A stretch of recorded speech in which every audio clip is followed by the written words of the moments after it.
Hola a todos, bendiciones, bienvenidos otra vez a esta cita que al menos yo espero con muchas ansias, con muchas ganas, con mucha emoción de poder compartir juntos, de poder estar de nuevo conectados a través de este medio virtual, aprendiendo juntos y creciendo juntos en el conocimiento de la palabra de Dios.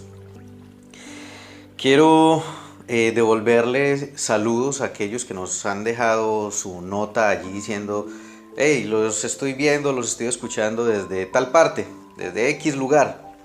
Pues bueno, en este caso quiero devolver el saludo a Mari Guillén, que ella es de las personas que nos ha seguido desde hace ya un buen tiempo. Estuvo en los 3 niveles de discipulado que dimos tiempo atrás.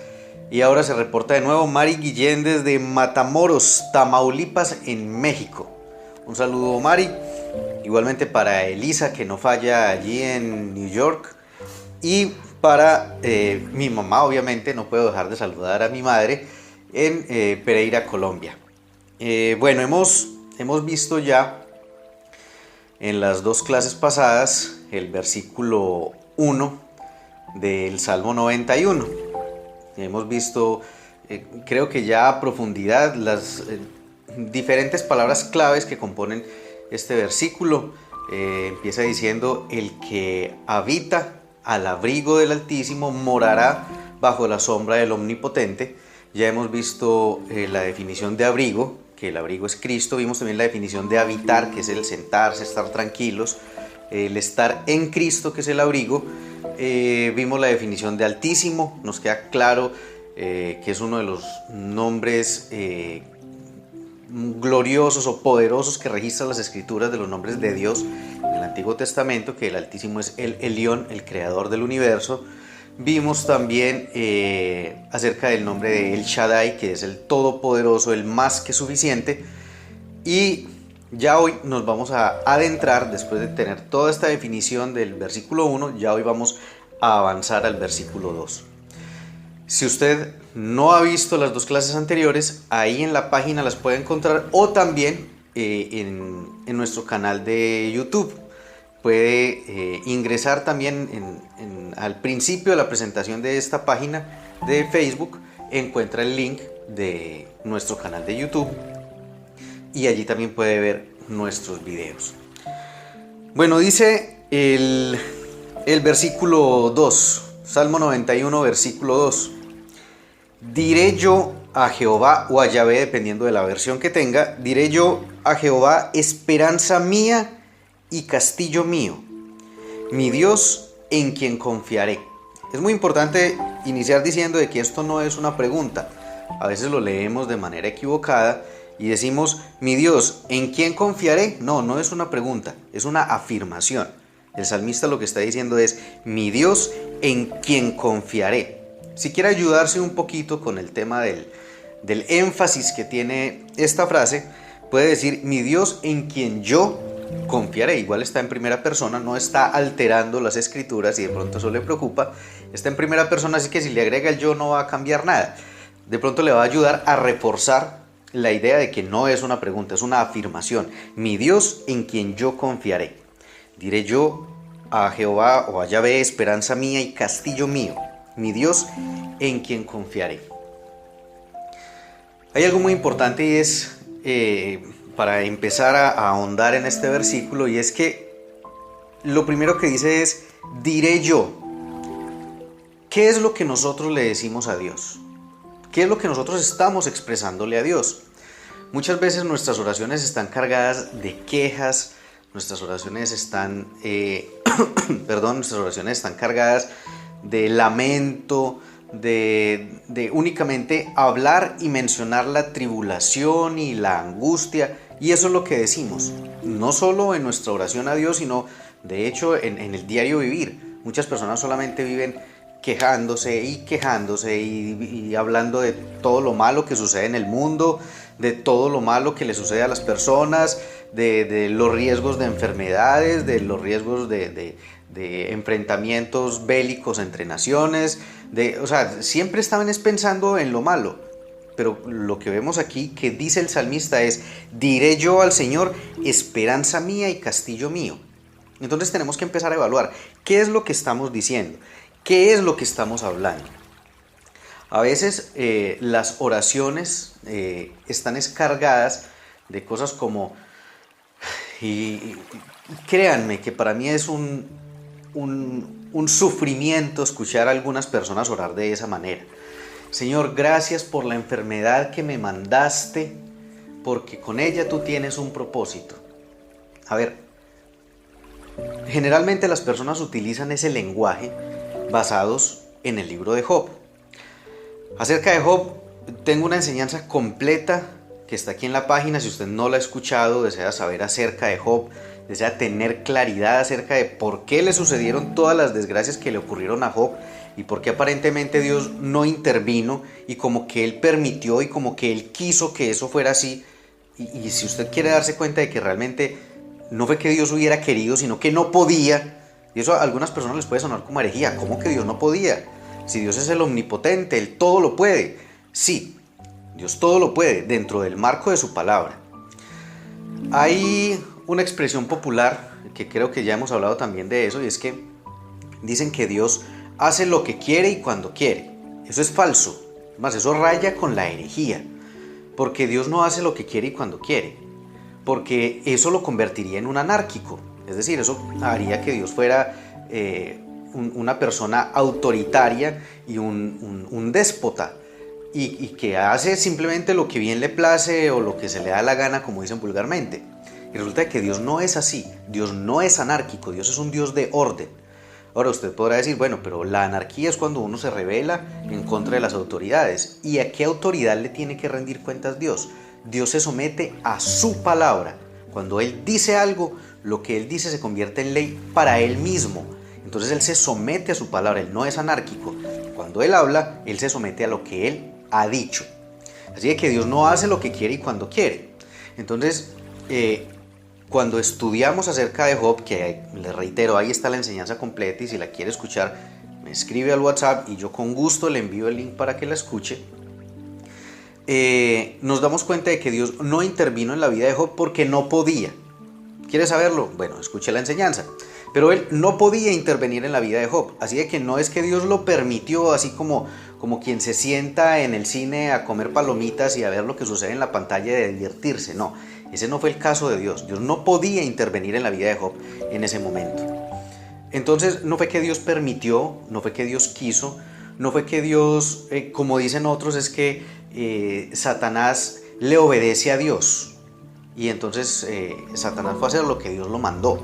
O sea, estamos rebajando a Dios al nivel de un gángster, al nivel de un jefe de la mafia, que Él no se ensucia las manos, pero pues sí envía a sus matones a que vayan y hagan el trabajo sucio por Él. O sea, estaríamos rebajando a Dios a ese nivel, y ese no es Dios. Dios no manda al diablo a que le haga nada a las personas, ni tampoco se sienta a mirar y a permitir que el diablo se divierta y Él simplemente se queda mirando el panorama. No, Él no actuó en la vida de Job porque no podía, hasta el momento en que Job mismo se lo permitió. Pero les digo una vez más, véanse la enseñanza de Job para que despejen todas las dudas. Así que ese tipo de oraciones que dicen: Señor, gracias por lo que me has enviado, por esta desgracia, por esta enfermedad, gracias porque me has mandado esta calamidad, porque de esa forma me estás enseñando algo. No solo se está desprestigiando el nombre de Dios porque Dios no actúa de esa manera, sino su propia palabra. Porque la manera a través de la cual Dios nos habla a nosotros es a través de su palabra. Esa es la forma a través de la cual Él nos enseña. Si Él nos tiene que enseñar a través de experiencias, entonces es como que Dios estuviera diciendo: mi palabra no es suficiente, mi palabra no vale del todo. Entonces peguémosle una ayudadita aquí a las personas con con experiencias, hagámoslo sufrir un poquito porque mi palabra no basta. Cosa que nunca va a suceder, porque la palabra de Dios es suficiente para enseñarnos, para corregirnos, para redarguirnos, para instruirnos. Es lo que dice el apóstol Pablo cuando le escribe a su discípulo Timoteo. Así de que la palabra de Dios es suficiente para aprender. Dios no quiere enseñarnos a través de desgracias, de enfermedades, de nada de eso. Así que cuando oramos diciendo, Señor, gracias por esto que me enviaste, porque me estás enseñando, es una oración equivocada. Entonces ahí es donde tenemos que replantearnos qué es lo que le estamos diciendo a Dios. Cuando decimos, bueno, diré yo, que es lo que dice aquí el salmista, diré yo a Jehová, diré yo al Señor, diré yo a Dios, ¿qué es lo que le estamos diciendo? En el caso del salmista le está diciendo es esperanza mía y castillo mío. Si Dios es la causa del problema, Él no puede ser el motivo de la solución. O sea, no podemos decir Dios es mi esperanza y mi castillo, pero también es el que me enferma, el que me agobia, el que me entristece, el que me tiene mal. O sea, no, eso no tiene lógica. Cuando una persona tiene problemas de ratas en su casa, pues no se va a la calle a buscar más ratas y a traérselas en una bolsa y las vacía en la casa para que esas ratas que trae le saquen a las ratas que ya tiene en la casa, ¿no? O sea, si las ratas son el problema, las ratas no pueden ser la solución. Lo que tiene que traer es a un exterminador o traerse un gato o solucionarlo de otra manera, pero las ratas no van a sacar a las ratas, ¿sí?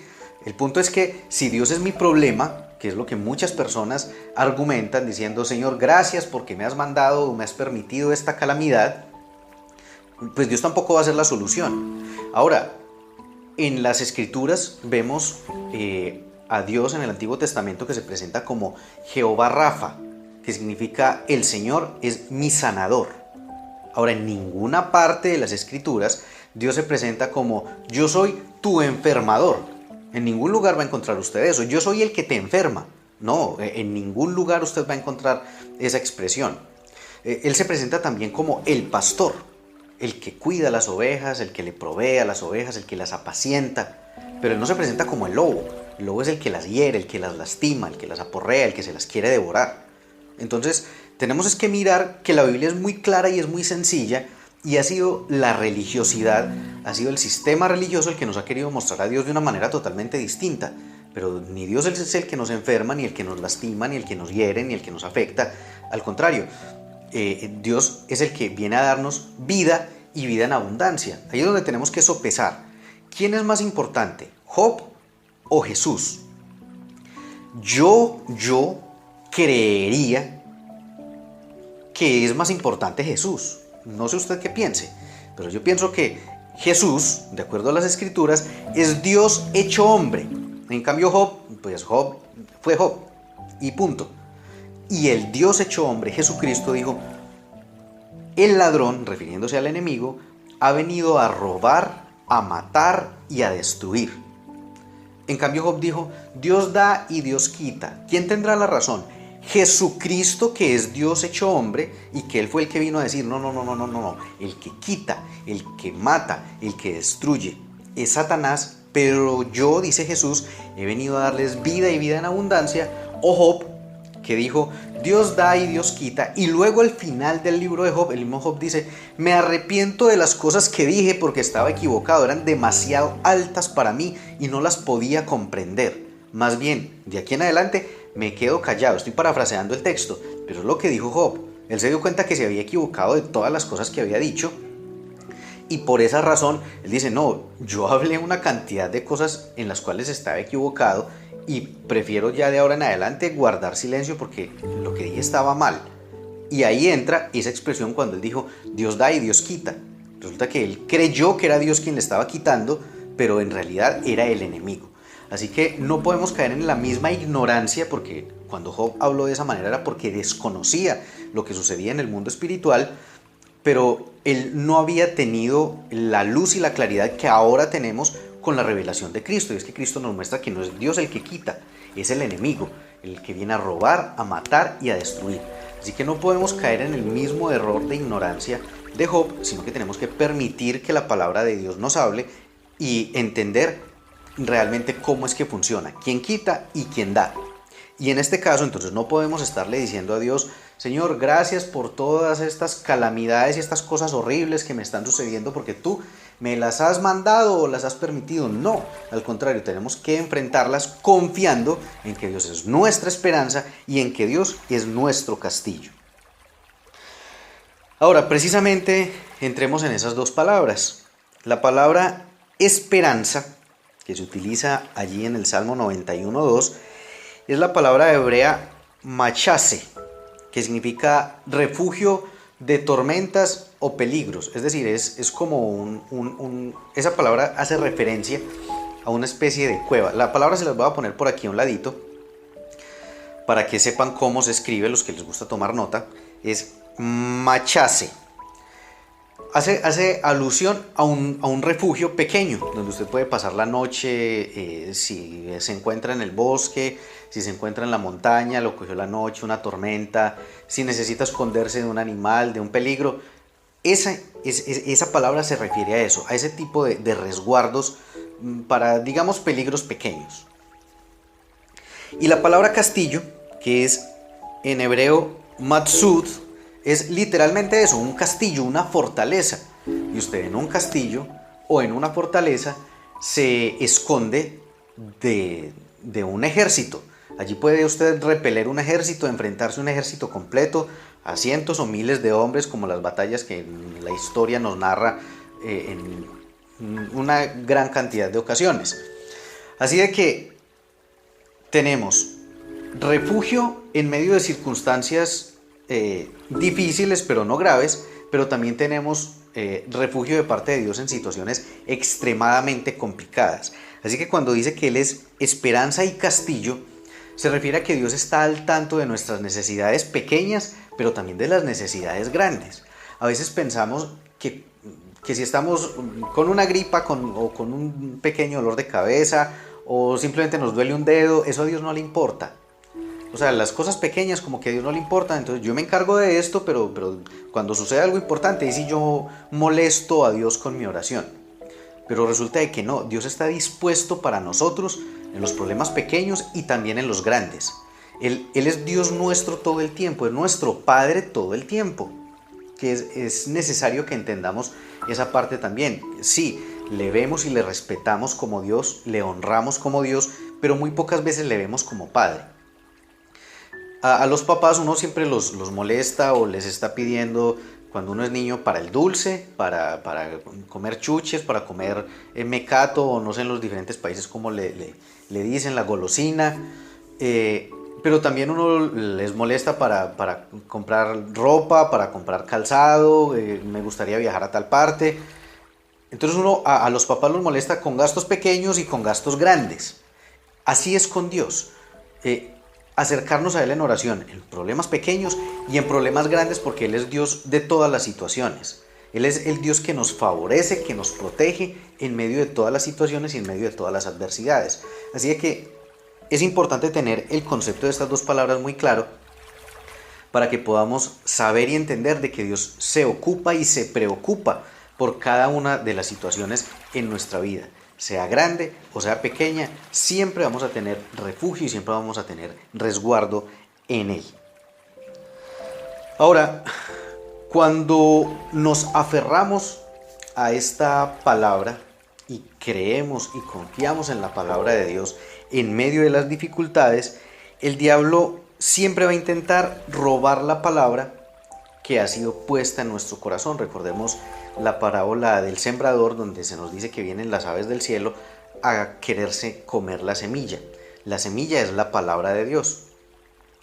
Cuando la semilla ha sido implantada en nuestra vida, cuando la palabra de Dios llega a nuestro ser, cuando escuchamos una enseñanza de parte de Dios y llega a nuestra vida, siempre el enemigo la va a querer robar. Me explico. Si escuchamos acerca de sanidad y venimos con una dificultad física, escuchamos acerca de sanidad y tomamos esa enseñanza para nosotros, nos apropiamos de esa enseñanza y creemos en lo que dice la palabra de Dios para sanidad, lo que el enemigo va a hacer es que a usted le duela más donde le estaba doliendo, para que usted piense, sí, escuché acerca de eso, de que yo soy sano por las llagas de Cristo, pero yo veo que eso no es efectivo porque me duele más. Lo que el enemigo va a quererle hacer creer es que esa semilla no tiene fruto, que esa semilla no funciona, que esa palabra no opera en su vida. Sea cual sea el área, sea cual sea la situación, lo de la sanidad es solamente un ejemplo. Pero él va a querer hacer eso, hacerle creer que la palabra no funciona, que la palabra de Dios no tiene efectividad ni tiene poder en usted. Usted escucha y si deja que esas situaciones físicas, externas, todo lo que sea a nuestro alrededor, se lleve la palabra, él habrá ganado. Pero si usted, a pesar de que le esté doliendo, usted dice, no importa lo que yo sienta, importa lo que dice la palabra de Dios. Si usted se aferra a la palabra, si usted la cree, ahí es donde usted va a estar victorioso. Y puede que le pase muchas veces, puede que le siga doliendo y usted sigue insistiendo y vuelve otra vez el dolor y todavía más fuerte y usted sigue insistiendo hasta que al final el enemigo desiste y se va porque usted ha permanecido firme en la palabra de Dios. Ahora, precisamente de eso nos habla Job, capítulo 5, versículos del 19 al 21. Dice, en 6 tribulaciones te librará, y en la séptima no te tocará. ¿Qué se refiere con esto? En Juan 16:33 dice, yo les he dicho estas cosas para que en mí hallen paz. En este mundo afrontarán aflicciones, pero anímense, yo he vencido al mundo. Es decir, cuando dice en Job que en 6 tribulaciones te librará, quiere decir de que se cumple lo que dice Jesús en el Evangelio de Juan. Van a haber aflicciones, van a haber ataques, van a haber represalias por haber recibido y tomado la palabra de Dios para usted. Siempre va a buscar la manera el enemigo de afligirlo y de hacerle dudar de la palabra, de que usted no crea, de que le sigue doliendo, por lo tanto la palabra de Dios no tiene efectividad en usted. Las deudas siguen ahí, por lo tanto usted no es próspero como dice la palabra. Él va a quererlo convencer de que lo que dice la Biblia es lo contrario. Pero en 6 tribulaciones, el número 6 representa al hombre, es decir, en todo lo que el hombre le acongoja, permanentemente va a estar siendo atacado. Sin embargo, dice, y en la séptima no le tocará, porque llegará un momento en el que usted se va a llenar tanto de la palabra, esa palabra que dice en Romanos, que nos dice que la fe viene por el oír y el oír el evangelio. En griego dice el evangelio de Cristo, el evangelio de Dios, porque en la traducción dice la fe viene por el oír la palabra de Dios. La palabra de Dios, cuando lo miramos en ese contexto, pues miramos que es desde Génesis hasta Apocalipsis. Eso incluye la ley, pero en realidad lo que dice allí es el evangelio. En griego nos dice es la fe viene por el oír el evangelio. El evangelio son las buenas noticias, la gracia de Dios, el entender de que Dios nos ama, nos cuida, nos guarda, ya no como decía la ley, que estaba supeditada al pecado y a mi actuación, de que si yo peco estoy bajo maldición, si yo peco estoy bajo castigo, si yo peco tengo que atenerme a las consecuencias porque algo malo me va a suceder como reprimenda por lo que yo haya hecho. Bajo la gracia, es como lo decíamos en la clase pasada, la gracia nos enseña a alejarnos de los comportamientos impíos, de la actividad pecaminosa, etcétera, etcétera. Nos enseña, no nos obliga. Entonces, cuando recibimos el mensaje del evangelio, ese mensaje de gracia, del amor de Dios, ese mensaje que nos recuerda que Cristo vino a morir en sustitución por nosotros, reemplazándonos a nosotros en el castigo que deberíamos de haber sufrido. Cuando entendemos todo eso a la luz del evangelio y todo lo que se desprende de allí como beneficio para nuestra vida, como es la sanidad, la prosperidad, la bendición, que es lo que Dios quiere para nosotros, ahí es cuando se cumple la séptima, porque puede que venga mucha aflicción, puede que venga mucha tribulación, puede que hayan ataques permanentes, hasta que logramos estar en un punto en el que dice, y en la séptima, estamos en Job 5, 19 al 21, dicen 6 tribulaciones te librará y en la séptima no te tocará el mal. Ya hay un punto en el que nuestra fe, ese escudo del que nos habla Efesios 6, se ha fortalecido tanto que ya los dardos no alcanzan a rasguñarnos siquiera. y se estrellan es allí contra el escudo de la fe y no nos tocará más. ¿Y qué es lo que sucederá? Seguimos con Job. Dice, y en el hambre te salvará de la muerte y del poder de la espada en la guerra. Del azote de la lengua serás encubierto. No temerás la destrucción cuando viene. Es decir, llega un punto en el que hemos fortalecido nuestra fe de tal manera que ya no es aflicción. Ya lo que tenemos es el gozo permanente de Dios, sabiendo de que Él nos respalda en medio de todo. Como lo he dicho antes, así el mundo se caiga a pedazos, ya nuestra fe nos ha convencido de que Dios está a nuestro cuidado, no al control. Dios no controla el mundo, porque si no estaríamos responsabilizando a Dios de todas las desgracias que ocurren en el mundo. Dios no está al control del mundo, pero sí está a nuestro cuidado en medio de las situaciones del mundo, y cuando eso se interioriza en nosotros y cuando lo creemos con todo nuestro corazón, ahí es donde se cumple esto.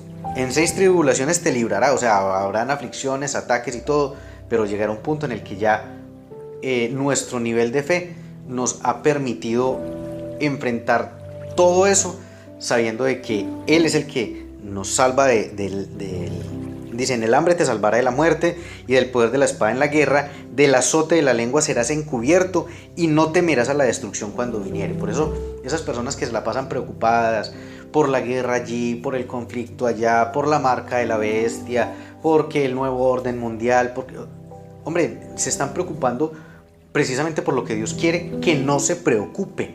O sea, lo único que debemos de preocuparnos es porque la palabra de Dios esté arraigada en nuestro corazón. Lo demás, siempre han habido conflictos, problemas y dificultades en el mundo y no van a dejar de suceder.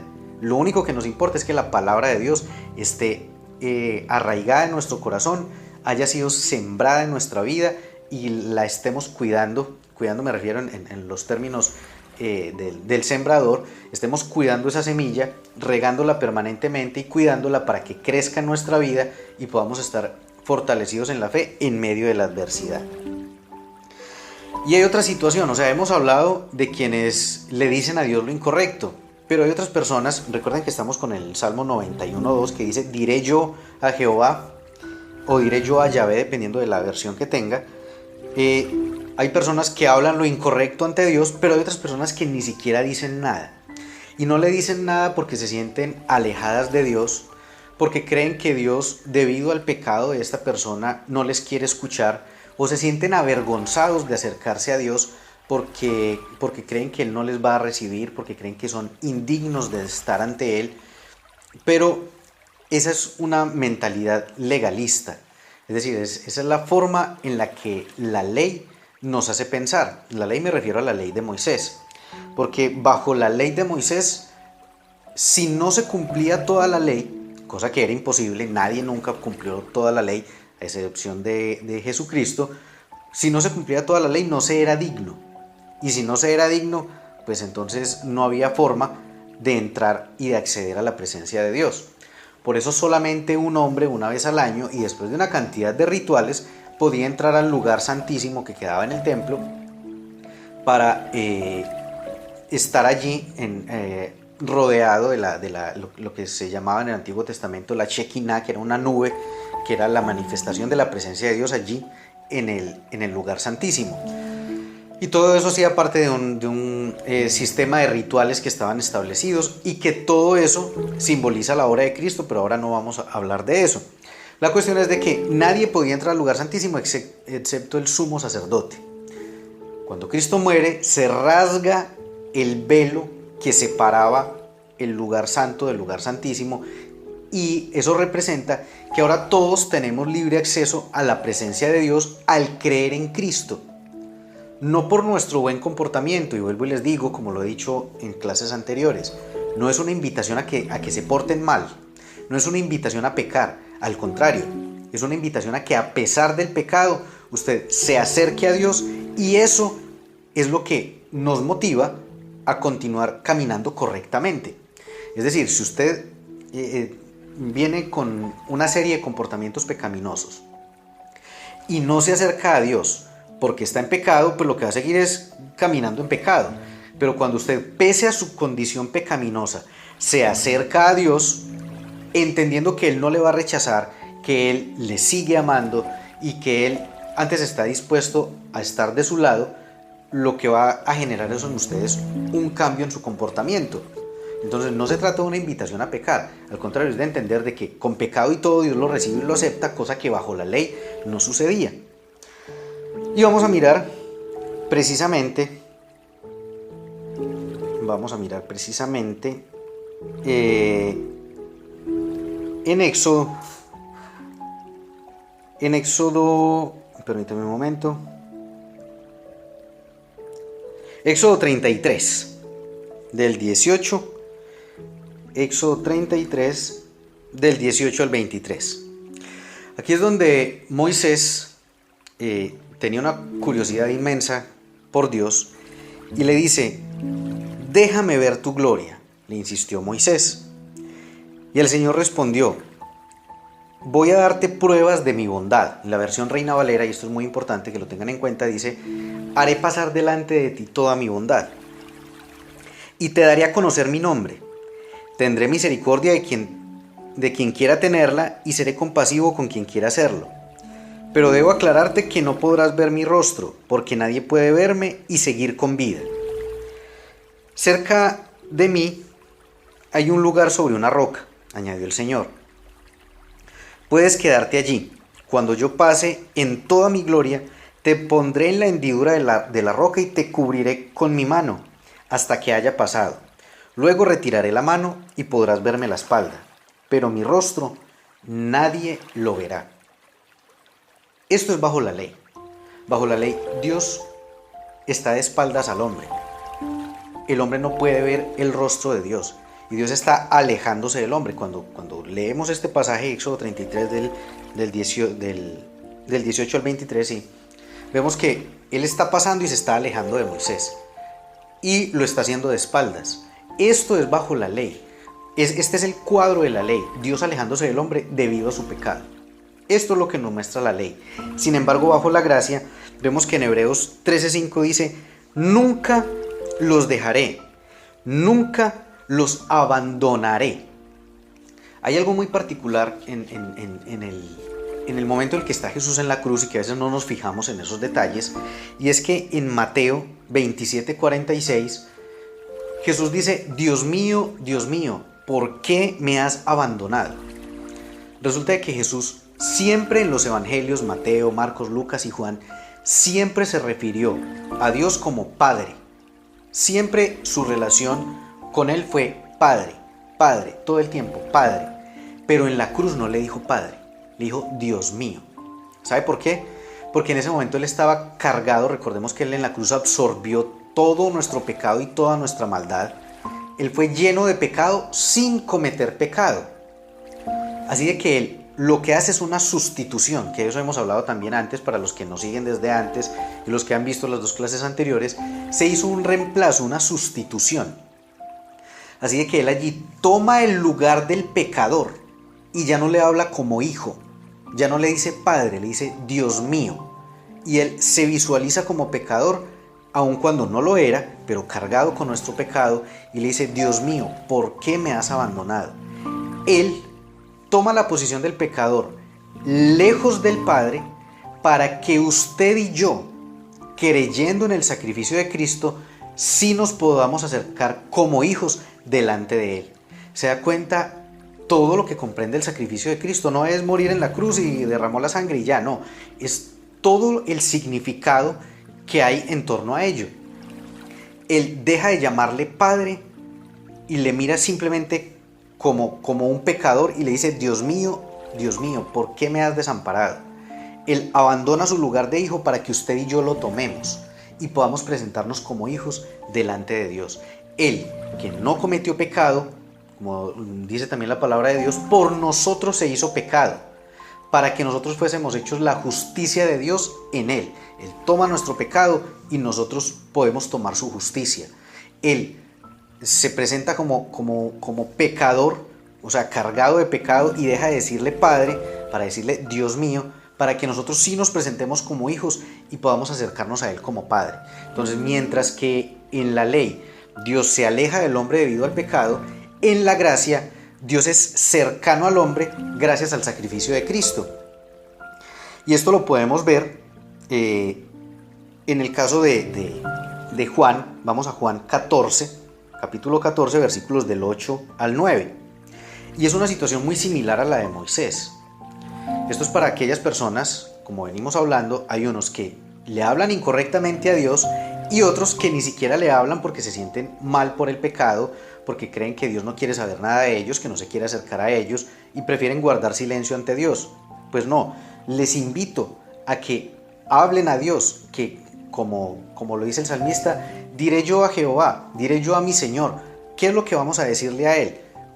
Lo que Él representa para nosotros, que es lo correcto, que Él es nuestra protección, que Él es nuestro refugio y nuestro amparo. Entonces, continuamos con lo que veníamos hablando acerca de Juan. Juan 14, del 8 al 9. Miren lo similar que es en cuanto a la situación de Moisés en Éxodo. Señor, dijo Felipe, muéstranos al Padre y con eso nos basta.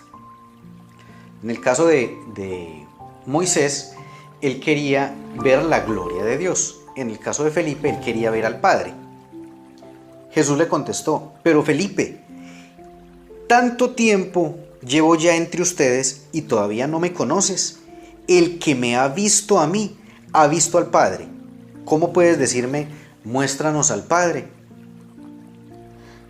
Si recuerdan aquí en Éxodo, en el versículo 22, Éxodo 33, 22, dice, cuando yo pase, en toda mi gloria te pondré en una hendidura en la roca y te cubriré con mi mano hasta que yo haya pasado.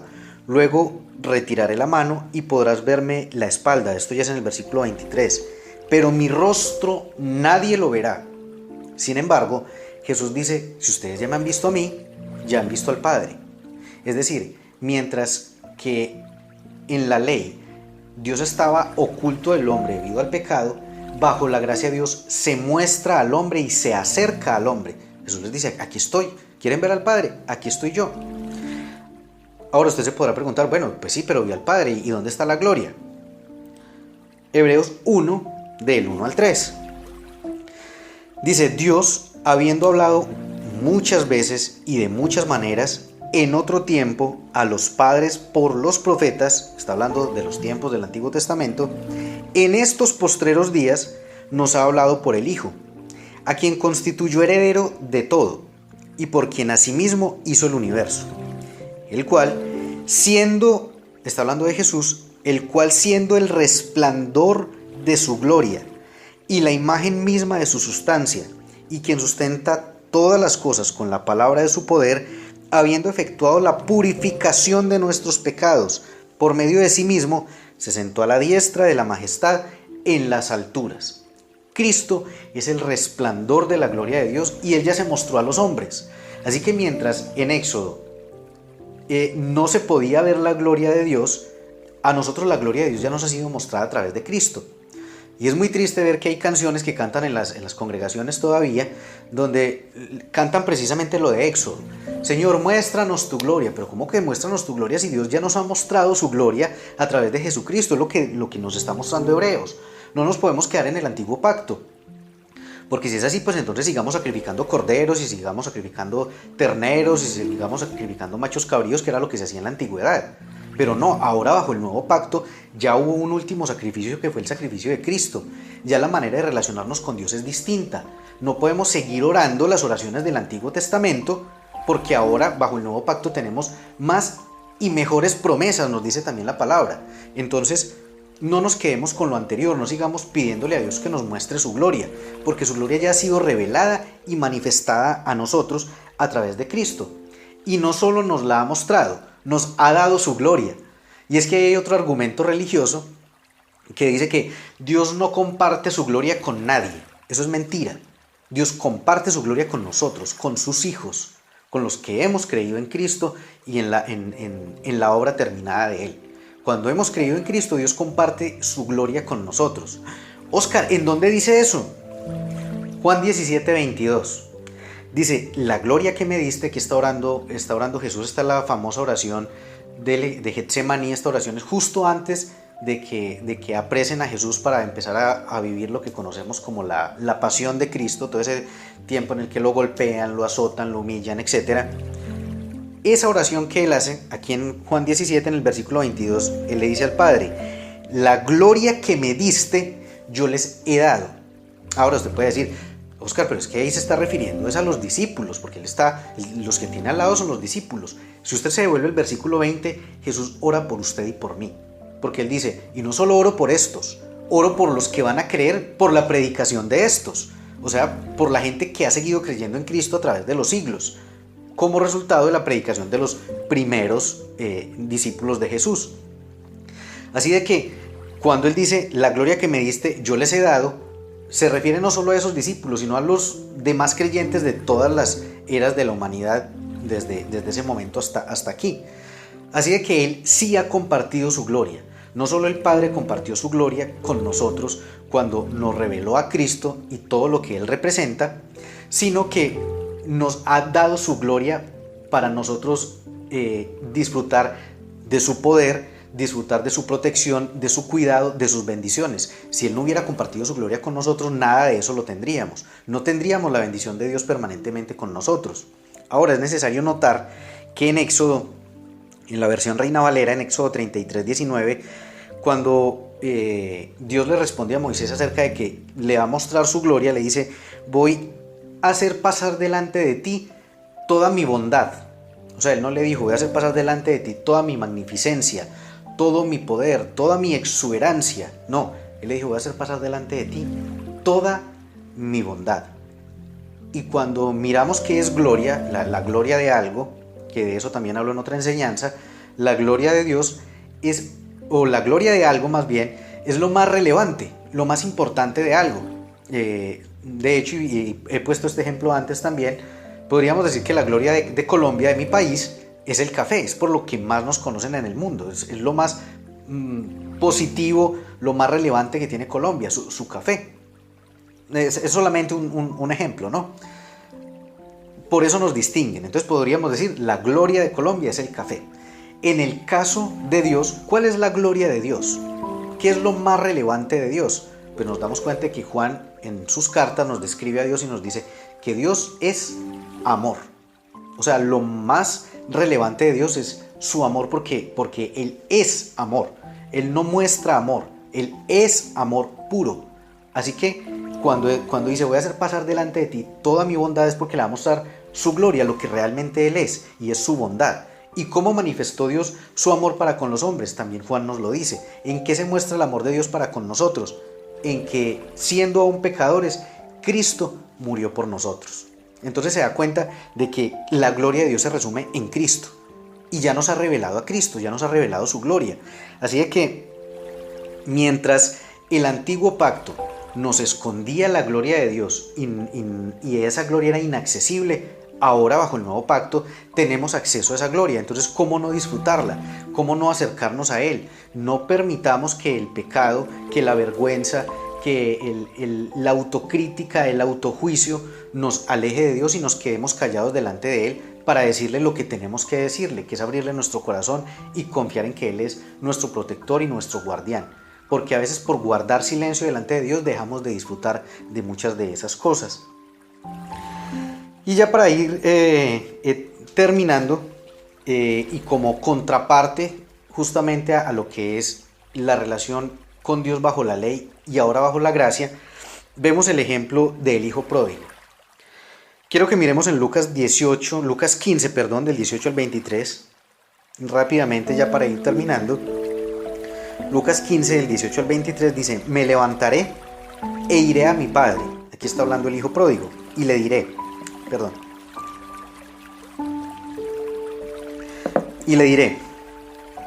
papá, he pecado contra el cielo y contra ti. Ya no merezco que se me llame tu hijo. Esto es lo que él se está imaginando que le va a decir al papá. Este es el discurso que él está elaborando en su mente. Cuando yo llegue y me encuentre con mi papá, le voy a decir esto, esto y esto. Ya no merezco que se me llame tu hijo. Trátame como si fuera uno de tus jornaleros. Así que emprendió el viaje y se fue a su padre. Todavía estaba lejos cuando el padre lo vio y se compadeció de él. Salió corriendo a su encuentro. ¿Se da cuenta de la diferencia entre la ley y la gracia?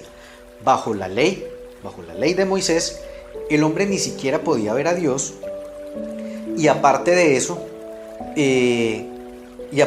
Dios estaba alejando de él, que era lo que leíamos ahorita en Éxodo. Dice, solamente podrás ver mi espalda. O sea, Dios estaba alejando, estaba yendo en dirección contraria a donde estaba Moisés. Pero bajo la gracia, lo que nos dice es que el padre salió corriendo al encuentro con su hijo. Y otra cosa que siempre me ha llamado la atención de este pasaje es que dice que el padre lo vio de lejos. ¿Por qué lo vio de lejos?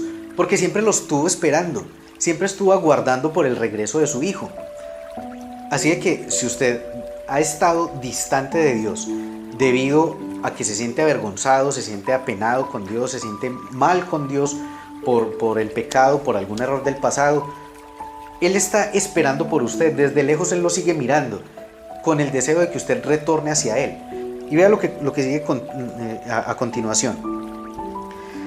Salió corriendo a su encuentro el padre, lo abrazó y lo besó.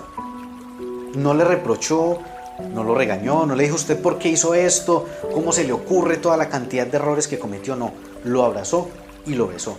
Y no le dijo nada.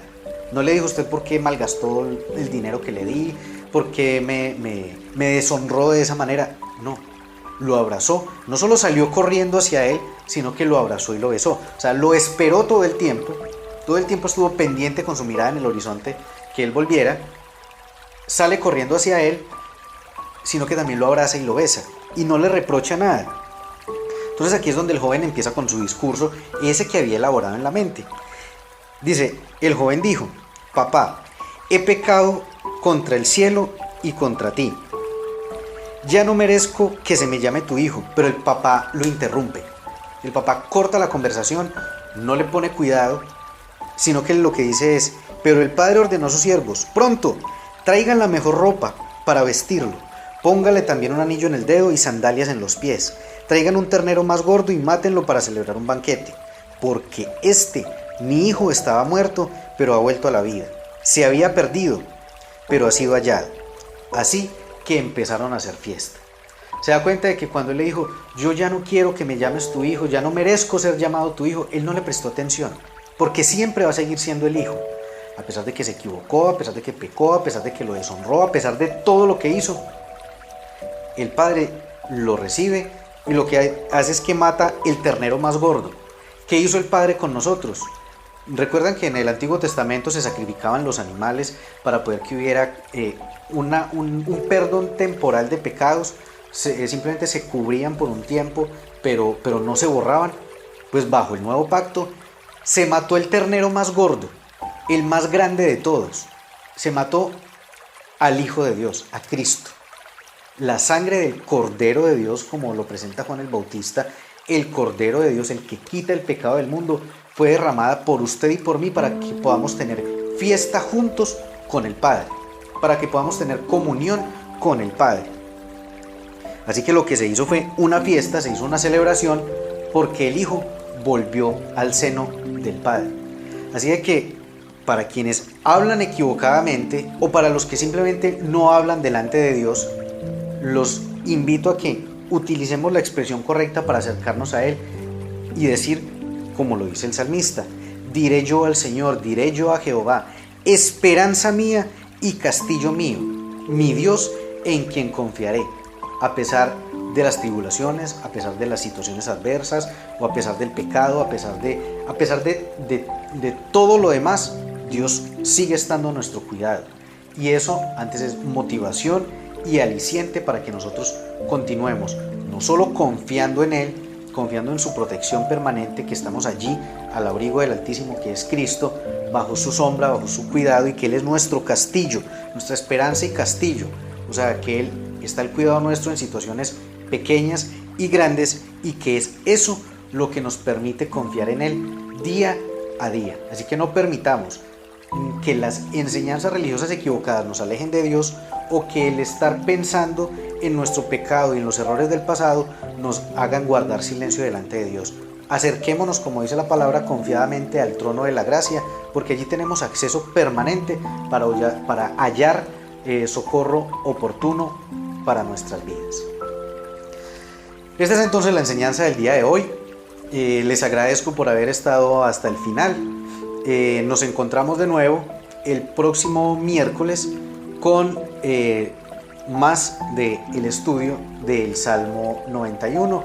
Les dejo nuevamente por aquí mi WhatsApp, si desean escribirme, si desean saludar,